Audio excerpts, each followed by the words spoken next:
बिस्मिल्लाहिर्रहमानिर्रहीम। अस्सलाम वालेकुम नाज़रीन, आज जब 23 मार्च की शानदार तकारीब, मुसल्ला परेड और लड़ाका त्यारे दिखाए जा रहे थे तो सोशल मीडिया पे कुछ लोग इस किस्म के तबसरे कर रहे थे कि इन्हीं दस्तों ने हमारा इलेक्शन चुराया है। कोई फौजी क़यादत को इमरान खान की कैद का जिम्मेदार करार दे रहा था। किसी का कहना यह था कि गजा में मुसलमानों का कीमा बना दिया गया। जनरल राहील शरीफ अपनी इस्लामी अफवाज के हमरा सऊदी अरब में लंबी तान कर सो रहे हैं। जंग की असल जो जगह है वो गजा है, शक्कर पड़ियाँ नहीं। पिछले 15 साल में हमने बार बार फौज की अवामी मकबूलियत को ज़मीन से आसमान और आसमान से ज़मीन पर आते देखा। मुशर्रफ दौर के इख्तितामी महीनों में उन्हें वर्दी में बाजार जाने से रोक दिया गया था। जनरल क्यानी के दौर में फ़ौज को सियासत से निकाल लिया गया तो मकबूलियत फ़ौरन बहाल हो गई। जनरल राहील शरीफ के दौर में यह मकबूलियत अपने अरूज पर पहुँच गई। उसके बाद जनरल बाजवा के आते ही जो कुछ हुआ वो सब जानते हैं। बदकिस्मती से फौजी क़यादत का जो माजी है वो सियासत में मदाखलत से भरपूर रहा है। भुट्टो को फौजी क़यादत ने बनाया और उसी ने उन्हें फांसी लगाया, जिसका खुमियाजा मुल्क आज तक भुगत रहा है। नवाज शरीफ को फौजी क़यादत ने सियासत में उतारा, फिर कभी उन्हें जहाज़ की सीट से बांध कर सऊदी अरब भिजवाया गया। अब तहरीक इंसाफ के हाथों में बांध कर दोबारा उन्हें बुलाया गया कि वो आएँ और पाकिस्तान में रूल करें। तख्त पे कौन बैठेगा, इसमें अस्करी क़यादत अपना भरपूर किरदार अदा करती रही और नतीजा हमारे सामने है। यही फौजी क़यादत अभी चंद साल कबल तक अरशद शरीफ और इमरान रियाज खान जैसे सहाफ़ियों को सबूत दिखाया करती थी कि शरीफ और भुट्टो ख़ानदान इतने करप्ट हैं कि उनके होते हुए मुल्क तरक्की नहीं कर सकता। और अब इमरान खान से दुश्मनी की वजह से उन्हीं लोगों को तख्त पे बिठा दिया गया जिनके चपड़ासियों के अकाउंट से अरबों रुपये बरामद हुए। सब जानते हैं कि 2024 का इलेक्शन दर हकीकत तहरीक इंसाफ ने फौजी क़यादत के खिलाफ लड़ा है, वरना इमरान खान की 2/3 अक्सरियत में कोई शय माने नहीं रखती थी। लेकिन इमरान खान को जेल में डालने से ज़्यादा जो चीज़ अवामी सतह पर माइंड की गई है वो ये कि चोरों डाकुओं को मुल्क की क़यादत सौंपना। सरदार जरदारी वही हैं जिन्होंने जनरल राहील शरीफ को ललकार के कहा था कि तुमने तो 3 साल बाद चले जाना है, हमने हमेशा रहना है। तो मौजूदा फौजी क़यादत ने जरदारी की ये बात सच कर दिखाई। सोशल मीडिया पे लोग उस दौर को याद करते रहे जब 23 मार्च को वो खुसूसी जोशो खरोश के साथ परेड देखने जाया करते थे। जहाँ तक गजा का मामला है तो पूरी इस्लामी दुनिया की तरह पाकिस्तान ने भी बेहमियत होने का सबूत दिया।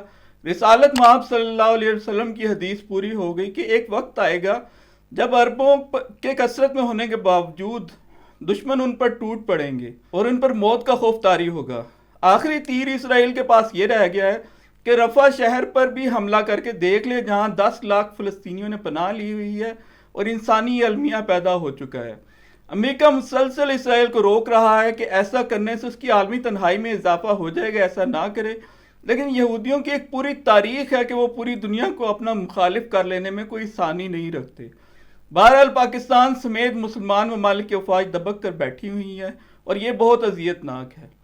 तो एक तरफ फौजी क़यादत सियासत में मुलविस है, दूसरे जनरल बाजवा इस हाल में रुखसत हुए कि खानदान के 12 अरब रुपए के असासे निकल आए। इसके बाद अब क्या अर्ज किया जाए। सदर जरदारी से सऊदी वजीर दिफा शहजादा खालिद बिन सलमान ने मुलाकात की। वजीर आजम Shahbaz Sharif, army chief general Asim Munir भी शरीक हुए। जरदारी साहब ने फरमाया पाकिस्तान सऊदी अरब के साथ अपने तल्लुकात को इंतहाई अहमियत देता है। सऊदी वजीर दिफा की तमाम मुलाकातों में दिफाई ताउन बढ़ाने पर बात हुई। वज़ीर आज़म ने कहा सऊदी अरब ने हर महाज पर पाकिस्तान का भरपूर साथ दिया। मेरे पिछले दौर में सऊदी अरब ने बहुत मदद की, यानी जब वो पीडीएम के दौर में वज़ीर आज़म थे।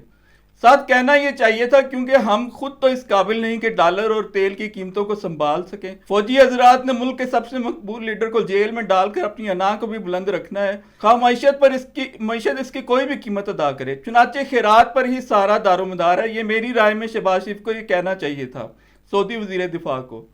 सऊदी वजीर दिफा दरअसल ये देखने आए थे कि हम जो हैं अल पाकिस्तानी वो जंगी लिहाज से तैयार हैं भी या नहीं, तो उनकी भी तसल्ली हो गई। इसी तरह स्पीकर कौमी असम्बली से तुर्किया के स्पीकर ने मुलाकात की। उनका नाम है डॉक्टर पकासी और उनके दरमियान दुनिया के हर मौजू पर बात हुई। अगर एक मौजू पर नहीं हुई तो इस मौजू पर नहीं हुई कि गजा में क्या हो रहा है, आओ मिलकर इसराइल को रोकें। सब गूंगे शैतान बन गए, जबकि असल जो मामला है सऊदी अरब और पाकिस्तान के दरमियान वो मैं आपको बता देता हूँ।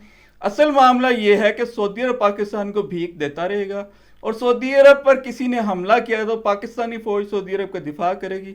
बाकी सब फजूल बातें हैं। وہ کہاں ہمیں بھائی سمجھتے ہیں، وہ ہمیں بیکاری ہی سمجھتے ہیں۔ ویسے تو ایران کے ساتھ سعودی عرب کے تعلقات بہتر ہو گئے ہیں، شاید انہیں پاکستان کی ضرورت نہ ہی پڑے۔ رانا ثناء اللہ نے کہا ہے کہ عمران خان ہمارا سیاسی وجود ختم کر دینا چاہتے ہیں تو ہم کیسے اس کو تسلیم کریں؟ اگر عمران خان اپنی مخصوص سیاست سے الگ ہو جائیں تو معاملہ ختم ہو جائے گا، یعنی روایتی سیاستدان بن جائیں۔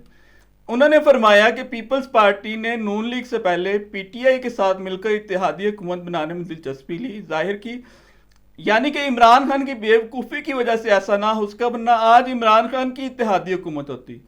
کوئی رانا ثناء اللہ کو بتایا کہ جس دن عمران خان نے زرداری یا شریف خاندان میں سے کسی ایک کے ساتھ بھی اتحاد کر لیا، اس کی پوری سیاست ہی ختم ہو جائے گی، اور وہ ایسا کبھی بھی نہیں کرے گا۔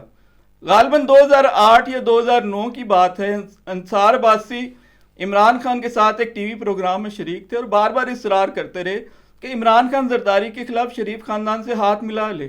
عمران خان نے کہا کہ وہ دونوں ایک ہی سکے کے دو رخ ہیں، میں کیسے ان میں سے ایک کے ساتھ اتحاد کر سکتا ہوں؟ زرداری صاحب نے ارشاد فرمایا ہے کہ کسی بھی قوت کو پاکستان کو غیر مستحکم کرنے نہیں دیں گے۔ ایک ایسی گاڑی جس کا ہر پرزہ جواب دے رہا ہو، اس کا مالک روز بلند بانگ دعوے کرتا ہوا اچھا نہیں لگتا۔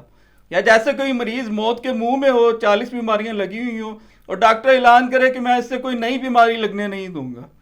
پاکستان کو لگی ہوئی بڑی بیماریوں میں ایک تو خود زرداری صاحب ہیں، دوسرا شریف خاندان ہے، اور دونوں حکومت میں ہیں۔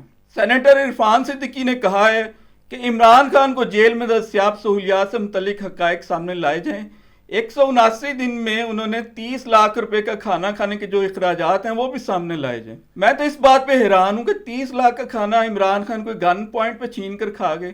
آپ نہ دیں زیادہ کھانا، عمران خان اگر ضرورت سے زیادہ کھائیں گے تو سب سے پہلے تو خود ان کے جسم کو تکلیف ہوگی۔ ایک کھلاڑی سے زیادہ کون اس بات کو جانتا ہے؟ دراصل یہ سب معاملات عمران خان کو شرمندہ کرنے کے لیے سامنے لائے جا رہے ہیں۔ ویسے خود عرفان صدیقی صاحب کو اگر 3 دن کے لیے جیل میں ڈال دیا جائے تو ان کے حلق سے کھانا نیچے ہی نہ اترے۔ اور آخر میں آج ارتھ آور منایا گیا، بڑی عمارتوں کی روشنیاں بجھا دی گئیں۔ یہ گھنٹہ اس لیے منایا جاتا ہے کہ آؤ ہم مل کر اس زمین کو انسانی ہاتھوں سے ہونے والی تباہی سے بچانے کا عزم کریں۔ حالانکہ حقیقت یہ ہے کہ بات اب ارتھ آور منانے سے بہت آگے نکل چکی ہے۔ ویسٹ انٹارکٹک آئس شیٹس میں جو کولیپس ہونا ہے وہ اب کوئی نہیں روک سکتا، سمندروں نے بلند ہونا ہی ہونا ہے، ساری دنیا کے سمندر پلاسٹک سے بھر چکے ہیں۔ یہ سب ہو کر رہنا تھا جب اس زمین پہ ایک ایسی مخلوق اللہ نے پیدا کر دی جو زمین کھود کر کوئلہ نکال کر جلاتی ہے اور انجن ایجاد کرتی ہے اور اس میں تیل جلاتی ہے، تو یہ تباہی آ کر رہنا تھی۔ دوسری طرف اگر آپ دیکھیں تو آخری پیغمبر صلی اللہ علیہ وآلہ وسلم کو گزرے ہوئے 1400 سال ہو چکے ہیں۔ اس زمین پہ جو انسانوں کی آزمائش ہونا تھی وہ ہو چکی ہے۔ اب آگے تو صرف تباہی کی ایک داستان ہے کہ کس نے کس کو کس طرح مارنا ہے۔ اگر آپ اس کا ایک نمونہ دیکھنا چاہیں تو غزہ میں دیکھ لیں، عیسائیوں، یہودیوں اور ہندوؤں کو مسلمانوں کے خلاف متحد دیکھ لیں۔ اس کے باوجود بھی اگر کسی کو شک ہے کہ مذہب کی بنیاد پر بڑی جنگیں ہونا ہے تو میں کیا عرض کر سکتا ہوں؟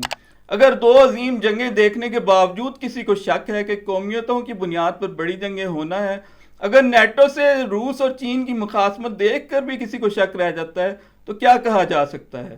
سلامتی کونسل میں روس اور چین کو ایک قرارداد پیش کریں تو امریکہ ویٹو کر دیتا ہے، اور اگر امریکی قرارداد ابھی کل ہی روس اور چین نے ویٹو کی ہے۔ یہ ہے زمین کی اور اس کے ارتھ آور کی صورتحال۔